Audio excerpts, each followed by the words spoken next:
ਦੋਸਤੋ ਜਦੋਂ ਅਸੀਂ ਵਿਦੇਸ਼ਾਂ ਦੀ ਧਰਤੀ ਤੇ ਆਉਂਦੇ ਹਾਂ ਤੇ ਸਾਡੇ ਵਿੱਚ ਸਭ ਤੋਂ ਵੱਡੀ ਜਿਹੜੀ ਦਿੱਕਤ ਆ, ਪਰੇਸ਼ਾਨੀ ਆ, ਜਾਂ ਸਾਡੇ ਦਿਮਾਗ 'ਚ ਇੱਕ ਚੀਜ਼ ਹੁੰਦੀ ਹੈ ਕਿ ਸਾਡੇ ਬੱਚਿਆਂ ਨੂੰ ਅਸੀਂ ਕਿਸੇ ਤਰ੍ਹਾਂ ਆਪਣੀ ਪੰਜਾਬੀ ਮਾਂ ਬੋਲੀ ਨਾਲ ਜੋੜ ਕੇ ਰੱਖ ਸਕਦੇ ਹਾਂ। ਤੇ ਉਹਦੀ ਜਿਹੜੀ ਮੁਸ਼ਕਿਲ ਆ ਮੇਰੇ ਨਾਲ ਜਿਹੜੇ ਵੀਰ ਖੜੇ ਆ ਉਹਨਾਂ ਨੇ ਹੱਲ ਕੀਤੀ ਆ। ਖਾਲਸਾ ਪੰਜਾਬੀ ਸਕੂਲ ਜਿਹੜਾ ਇੱਥੇ ਸਿਡਨੀ ਦੇ ਵਿੱਚ ਸਥਾਪਿਤ ਆ, ਉਹ ਵੀਰ ਮੇਰੇ ਨਾਲ ਖੜੇ ਆ, ਉਹ ਉਹਨਾਂ ਨਾਲ ਗੱਲਬਾਤ ਕਰਦੇ ਆ। ਵੀਰ ਜੀ ਪਿਆਰ ਭਰੀ ਸਤਿ ਸ਼੍ਰੀ ਅਕਾਲ। ਵਾਹਿਗੁਰੂ ਜੀ ਕਾ ਖਾਲਸਾ, ਵਾਹਿਗੁਰੂ ਜੀ ਫਤਿਹ ਜੀ। ਵਾਹਿਗੁਰੂ ਜੀ ਖਾਲਸਾ, ਵਾਹਿਗੁਰੂ। ਅੱਛਾ ਵੀਰ ਜੀ, ਸਭ ਤੋਂ ਪਹਿਲਾਂ ਮੈਨੂੰ ਆਪਣੇ ਸਕੂਲ ਬਾਰੇ ਜ਼ਰੂਰ ਦੱਸੋ ਥੋੜ੍ਹਾ ਜਿਹਾ ਕਿ ਕਦੋਂ ਤੁਸੀਂ ਸਥਾਪਿਤ ਕੀਤਾ ਤੇ ਕਿਵੇਂ ਚੱਲ ਰਿਹਾ। ਅਸੀਂ ਜੀ ਸਾਰਿਆਂ ਨੂੰ ਸਾਡੇ ਵੱਲੋਂ ਸਤਿ ਸ਼੍ਰੀ ਅਕਾਲ ਜੀ। ਸਾਰਿਆਂ ਦਾ ਜੀ ਆਇਆਂ ਨੂੰ। ਤੁਹਾਡਾ ਬਹੁਤ ਬਹੁਤ ਧੰਨਵਾਦ, ਤੁਸੀਂ ਸਮਾਂ ਦਿੱਤਾ। ਇਹ ਜਿਹੜਾ ਖਾਲਸਾ ਪੰਜਾਬੀ ਸਕੂਲ ਹੈ, ਅਸੀਂ 2004 ਦੇ ਵਿੱਚ ਸ਼ੁਰੂ ਕੀਤਾ ਸੀ। ਇਹ ਹਰ ਐਤਵਾਰ ਨੂੰ ਇੱਥੇ ਸਿਡਨੀ ਦਾ ਇੱਕ ਸਬਬ ਹੈ ਗਲੈਂਡੇਨਿੰਗ, ਉੱਥੇ ਅਸੀਂ ਚਲਾਉਂਦੇ ਹਾਂ।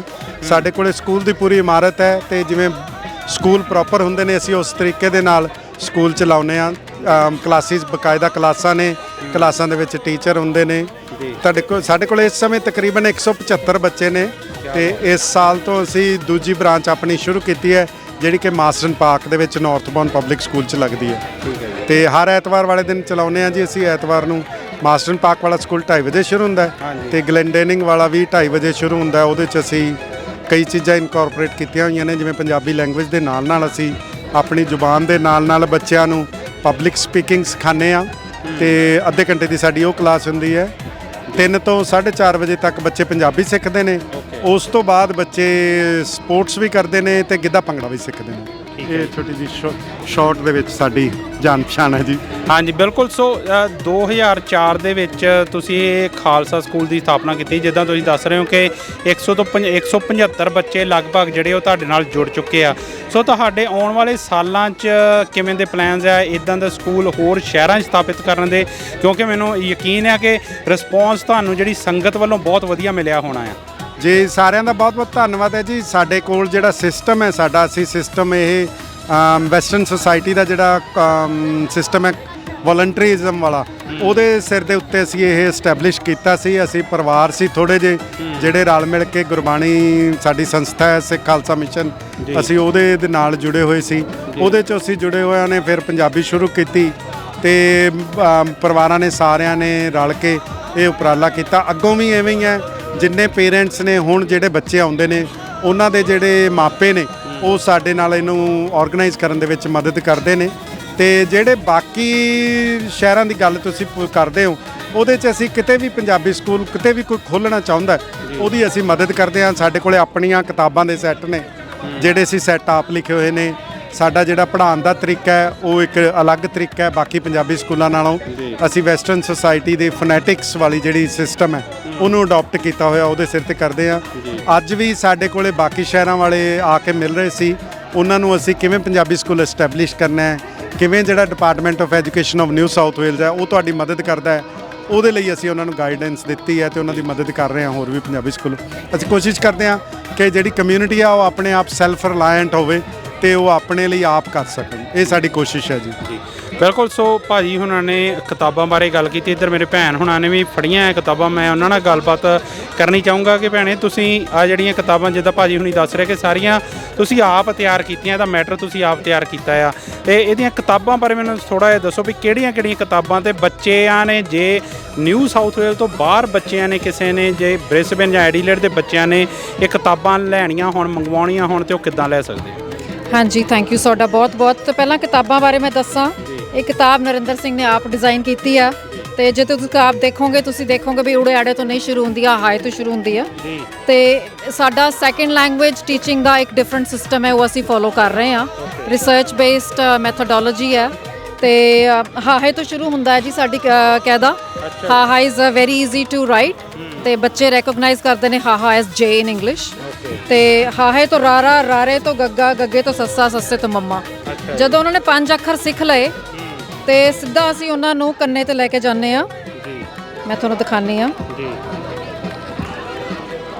ਕੰਨਾ ਮੈਂ ਹੁਣ ਹਾਈ ਸਕੂਲ ਟੀਚਰ ਹਾਂ ਪਰ ਮੈਂ ਕਿੰਡਰਗਾਰਟਨ ਦੇ ਬੱਚਿਆਂ ਨੂੰ ਪੜ੍ਹਾ ਰਹੀ ਹਾਂ ਅਤੇ ਮੈਂ ਉਹਨਾਂ ਨੂੰ ਸਿਖਾਉਂਦੀ ਹਾਂ ਹ ਦੀ ਸਾਊਂਡ ਦੇ ਨਾਲ ਜਦੋਂ ਕੰਨਾ ਲੱਗ ਗਿਆ ਤਾਂ ਹਾ ਬਣ ਗਿਆ।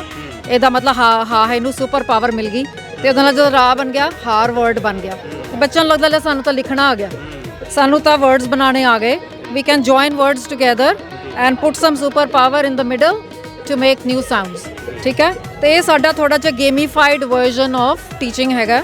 ਉਹਦੇ ਨਾਲ ਨਾਲ ਅਸੀਂ ਛੋਟੇ ਬੱਚਿਆਂ ਵਾਸਤੇ ਕਹਾਣੀਆਂ ਦੀਆਂ ਕਿਤਾਬਾਂ ਲਿਖੀਆਂ ਨੇ। ਹੁਣ ਇਹ ਕਹਾਣੀ ਦੀ ਕਿਤਾਬ ਤੁਸੀਂ ਦੇਖ ਰਹੇ ਹੋ, ਇਹ ਮੇਰੀ ਨੀਸ ਨੇ ਲਿਖੀ ਹੈ, ਬ੍ਰਿਸਬੇਨ ਰਹਿੰਦੇ ਨੇ। ਉਹ 5 ਸਾਲ ਦੀ ਸੀਗੀ ਜਦੋਂ ਇਹਨੇ ਕਿਤਾਬ ਦੀ ਸਟੋਰੀ ਲਿਖੀ ਸੀ। ਅਸੀਂ ਉਹਨੂੰ ਟਰਾਂਸਲੇਟ ਕਰਕੇ ਪੰਜਾਬੀ 'ਚ ਬਣਾ ਕੇ ਡਿਜ਼ਾਈਨ ਕਰਕੇ ਪ੍ਰਿੰਟ ਕਰਾਇਆ। ਤੇ ਕਿਤਾਬਾਂ ਤੁਸੀਂ ਸਾਡੀ ਵੈਬਸਾਈਟ ਤੇ ਪੜ੍ਹ ਸਕਦੇ ਹੋ ਫॉर ਫ੍ਰੀ ਆਫ ਕਾਸਟ। ਜੇ ਤੁਸੀਂ ਖਰੀਦਣੀਆਂ ਨੇ ਤੁਸੀਂ ਖਰੀਦ ਵੀ ਸਕਦੇ ਹੋ। ਸਾਡੀ ਵੈਬਸਾਈਟ ਹੈ punjabischool.com.au, ਜਿਵੇਂ ਕਿ ਤੁਸੀਂ ਦੇਖ ਰਹੇ ਹੋ ਬੈਨਰ ਦੇ ਉੱਪਰ ਲੱਗਿਆ ਹੋਇਆ। ਤੇ ਉਹਦੇ ਤੇ ਜਿਹੜੇ ਵੀ ਸਟੋਰੀਜ਼ ਨੇ, ਗੇਮਸ ਨੇ, ਕੁਇਜ਼ਸ ਨੇ, ਵੀਡੀਓ ਕੁਇਜ਼ਸ ਨੇ, ਉਹ ਅਸੀਂ ਆਪ ਬਣਾਏ ਨੇ, ਡਿਜ਼ਾਈਨ ਕੀਤੇ ਨੇ। ਉਹ ਸਾਰੇ ਬੱਚਿਆਂ ਵਾਸਤੇ, ਪੇਰੈਂਟਸ ਵਾਸਤੇ, ਸਾਰੇ ਪੰਜਾਬੀ ਸਕੂਲਸ ਵਾਸਤੇ। ਸਾਨੂੰ ਉਸ ਪੰਜਾਬੀ ਸਕੂਲ ਦੀ ਵੈਬਸਾਈਟ ਇੰਨੀ ਜ਼ਿਆਦਾ ਪਪੂਲਰ ਹੈ ਕਿ ਉਹਦੇ 'ਚ ਜਦੋਂ ਮੈਂ ਉਹਦੀ ਐਨਾਲਿਟਿਕਸ ਦੇਖਦੀ ਹਾਂ, ਉਹਦੇ 'ਚੋਂ ਕੈਨੇਡਾ, USA, ਇੰਗਲੈਂਡ ਤੋਂ ਵੀ ਲੋਕੀ ਵਿਜ਼ਿਟ ਕਰ ਰਹੇ ਨੇ because it's free of cost. ਠੀਕ ਹੈ, ਤੇ ਉਹਦੇ 'ਚ ਰਿਸੋਰਸਿਸ ਜਿਹੜੇ ਨੇ ਛੋਟੇ ਬੱਚਿਆਂ ਨੂੰ ਪਸੰਦ ਨੇ ਕਿਉਂਕਿ ਉਹਨਾਂ ਦੇ ਇੰਟਰਸਟ ਵਰਗੇ ਨੇ। ਜਿਹੜੇ ਉਹ ਬਾਕੀ ਸਕੂਲ ਆਪਣੇ ਨਾਰਮਲ ਸਕੂਲ ਦੇ ਵਿੱਚ ਜਿਵੇਂ ਪੜ੍ਹਦੇ ਨੇ, ਅਸੀਂ ਉਹਨਾਂ ਨੂੰ ਉਸੇ ਤਰੀਕੇ ਨਾਲ ਪੜ੍ਹਾਈਦਾ। ਸੋ ਬਿਲਕੁਲ ਭੈਣ ਜੀ, ਤੁਸੀਂ ਬਹੁਤ ਵੱਡੀ ਵਿਲੱਖਣ ਸੇਵਾ ਜਿਹੜੀ ਆ ਉਹ ਨਿਭਾ ਰਹੇ ਹੋ, ਕਿਉਂਕਿ ਜਿੱਦਾਂ ਮੈਂ ਅੱਗੇ ਗੱਲ ਕੀਤੀ ਕਿ ਐਜ਼ ਬੀਇੰਗ ਅ ਪੇਰੈਂਟ ਸਭ ਤੋਂ ਵੱਡੀ ਜਿਹੜੀ ਪੰਜਾਬੀਆਂ ਨੂੰ ਇੱਕ ਦਿਮਾਗ ਦੇ ਵਿੱਚ ਪਰੇਸ਼ਾਨੀ ਹੁੰਦੀ ਉਹ ਇਹੀ ਹੁੰਦੀ ਹੈ ਕਿ ਸਾਡੇ ਬੱਚੇ ਕਿਤੇ ਨਾ ਕਿਤੇ ਆਪਣੀ ਮਾਂ ਬੋਲੀ ਤੋਂ ਨਾ ਟੁੱਟ ਜਾਣ, ਕਿਉਂਕਿ ਜੇ ਮਾਂ ਬੋਲੀ ਤੋਂ ਟੁੱਟ ਗਏ ਤਾਂ ਸਭ ਤੋਂ ਟੁੱਟ ਗਏ। ਸੋ ਉਹਦੇ ਵਿੱਚ ਜੋ ਉਹਨਾਂ ਬੱਚਿਆਂ ਨੂੰ ਜੋੜਨ ਲਈ ਤੁਸੀਂ ਉਪਰਾਲਾ ਕਰ ਰਹੇ ਹੋ। ਬਿਲਕੁਲ punjabischool.com.au ਜਿੱਦਾਂ ਭੈਣ ਹੋਣਾ ਨੇ ਦੱਸਿਆ ਕਿ ਤੁਸੀਂ ਉਹਦੇ ਉੱਤੇ ਜਾ ਕੇ ਫ੍ਰੀ ਆਫ ਕਾਸਟ ਕਿਤਾਬਾਂ ਪੜ੍ਹ ਵੀ ਸਕਦੇ ਹੋ, ਗੇਮਾਂ ਜਿਹੜੀਆਂ ਉਹ ਖੇਡ ਸਕਦੇ ਹੋ। ਫਨ ਦੇ ਨਾਲ ਨਾਲ ਲਰਨਿੰਗ ਜਿਹੜੀ ਆ ਉਹ ਆਪਣੇ ਆਪ ਆਉਂਦੀ ਆ। ਸੋ ਤੁਹਾਡਾ ਭੈਣ ਤੇ ਭਾਜੀ, ਤੁਹਾਡਾ ਬਹੁਤ ਬਹੁਤ ਧੰਨਵਾਦ ਕਿ ਤੁਸੀਂ ਬਹੁਤ ਵਧੀਆ ਸੇਵਾ ਨਿਭਾ ਰਹੇ ਹੋ। ਜੇ ਜਾਣ ਤੋਂ ਪਹਿਲਾਂ ਤੁਸੀਂ ਕੋਈ ਹੋਰ ਇਨਫੋਰਮੇਸ਼ਨ ਸ਼ੇਅਰ ਕਰਨੀ ਚਾਹੋ ਤਾਂ ਪਲੀਜ਼ ਕਰ ਸਕਦੇ ਹੋ। ਮੇਰੀ ਸਿਰਫ ਇੱਕੋ ਹੀ ਅੰਡਰਸਟੈਂਡਿੰਗ ਹੈ ਇਸ ਚੀਜ਼ ਬਾਰੇ। ਸਾਨੂੰ 20 ਸਾਲ ਹੋ ਗਏ ਚਲਾਉਂਦਿਆਂ ਨੂੰ। ਆਪਣੀ ਜ਼ੁਬਾਨ ਸਿੱਖਣੀ ਬਹੁਤ ਜ਼ਰੂਰੀ ਹੈ। ਕਈ ਬੱਚੇ ਐਵੇਂ ਦੇ ਨੇ, ਹੁਣ ਮੇਰੀ ਜਿਹੜੀ ਵੱਡੀ ਬੇਟੀ ਆ ਉਹਨੂੰ 7 ਲੈਂਗੁਏਜਸ ਆਉਂਦੀਆਂ ਨੇ ਇੰਕਲੂਡਿੰਗ ਪੰਜਾਬੀ। ਲੈਂਗੁਏਜ ਸਿੱਖਣੀ ਬਾਈ ਇਟਸੈਲਫ ਤੁਹਾਡੇ ਬ੍ਰੇਨ ਨੂੰ ਡਿਵੈਲਪ ਕਰਦੀ ਹੈ, ਕਿਉਂਕਿ ਜਦੋਂ ਤੁਸੀਂ ਪੰਜਾਬੀ 'ਚ ਸੋਚਦੇ ਆ ਤੇ ਇੰਗਲਿਸ਼ ਬੋਲਦੇ ਆ, you are doing 2 things at the same time. ਤੇ ਉਹਦੇ 'ਚ ਤੁਹਾਡੇ ਬ੍ਰੇਨ ਦੇ ਕਨੈਕਸ਼ਨਸ ਇੰਪਰੂਵ ਹੁੰਦੇ ਨੇ, ਸਟਰੋਂਗਰ ਬਣਦੇ ਨੇ, ਤੁਸੀਂ ਇੰਟੈਲੀਜੈਂਟ ਬਣਦੇ ਹੋ, ਬ੍ਰੇਨ ਵਾਈਜ਼ ਤੁਸੀਂ ਇੰਪੋਰਟੈਂਟ ਬਣਦੇ ਹੋ। ਤੇ ਇਹ ਬਹੁਤ ਜ਼ਰੂਰੀ ਹੈ ਕੋਈ ਵੀ ਲੈਂਗੁਏਜ ਸਿੱਖਣੀ, ਪਰ ਆਪਣੀ ਜ਼ੁਬਾਨ ਸਿੱਖਣੀ ਹੋਰ ਵੀ ਜ਼ਰੂਰੀ ਹੈ। ਸੋ ਬਿਲਕੁਲ ਜੀ, ਜਿੱਦਾਂ ਇਹ ਮੈਨੂੰ ਲੱਗਦਾ ਕਿ ਕੁੱਜੇ 'ਚ ਸਮੁੰਦਰ ਪਾਤਾ ਭੈਣ ਨੇ ਕਿ ਜਿਹੜੀ ਕਿਤੇ ਵੀ ਰਹੋ ਚਾਹੇ, ਪਰ ਆਪਣੀ ਮਾਂ ਬੋਲੀ ਜਿਹੜੀ ਆ ਉਹ ਸਿੱਖਣੀ ਬਹੁਤ ਜ਼ਰੂਰੀ ਆ। ਕਿਉਂਕਿ ਜੇ ਸਾਨੂੰ ਮਾਂ ਬੋਲੀ ਦਾ ਪਤਾ ਹੋਊ ਤਾਂ ਹੀ ਸਾਨੂੰ ਪਤਾ ਹੋਊਗਾ ਕਿ ਅਸੀਂ ਆਏ ਕਿੱਥੋਂ ਆ, ਸਾਡਾ ਕਲਚਰ, ਸਾਡੇ ਬਲੀਵਸ ਕੀ ਆ। ਸੋ ਆਪਣੇ ਬੱਚਿਆਂ ਨੂੰ ਕਿਤੇ ਵੀ ਰੱਖੋ ਪਰ ਆਪਣੀ ਮਾਂ ਬੋਲੀ ਪੰਜਾਬੀ ਨਾਲੋਂ ਨਾ ਟੁੱਟਣ ਦਿਓ। ਤੇ ਇਹੋ ਜਿਹੇ ਵੀਰ ਭੈਣਾਂ ਜਿਹੜੇ ਆ ਉਹ ਬਹੁਤ ਸੋਹਣੀ ਸੇਵਾ ਨਿਭਾ ਰਹੇ ਆ। ਇਹਨਾਂ ਨੇ ਵੈਬਸਾਈਟਸ ਬਣਾਈਆਂ ਜਿਹੜੀਆਂ ਬਿਲਕੁਲ ਫ੍ਰੀ ਆਫ ਕਾਸਟ ਆ। ਤੁਸੀਂ ਉਹਨਾਂ ਤੇ ਜਾ ਕੇ ਫ੍ਰੀ ਕਿਤਾਬਾਂ ਪੜ੍ਹ ਸਕਦੇ ਹੋ, ਗੇਮਸ ਖੇਡ ਸਕਦੇ ਹੋ। ਸੋ ਮੈਨੂੰ ਉਮੀਦ ਹੈ ਕਿ ਸਾਡੇ ਸੁਣਨ ਵਾਲੇ ਇਸ ਚੀਜ਼ ਦਾ ਜ਼ਰੂਰ ਫਾਇਦਾ ਲੈਣਗੇ। ਸੋ ਤੁਹਾਡਾ ਟਾਈਮ ਦੇਣ ਲਈ ਬਹੁਤ ਬਹੁਤ ਧੰਨਵਾਦ। Thank you so much. ਧੰਨਵਾਦ ਜੀ, ਧੰਨਵਾਦ, ਮਿਹਰਬਾਨੀ ਜੀ, ਬਹੁਤ ਬਹੁਤ ਧੰਨਵਾਦ।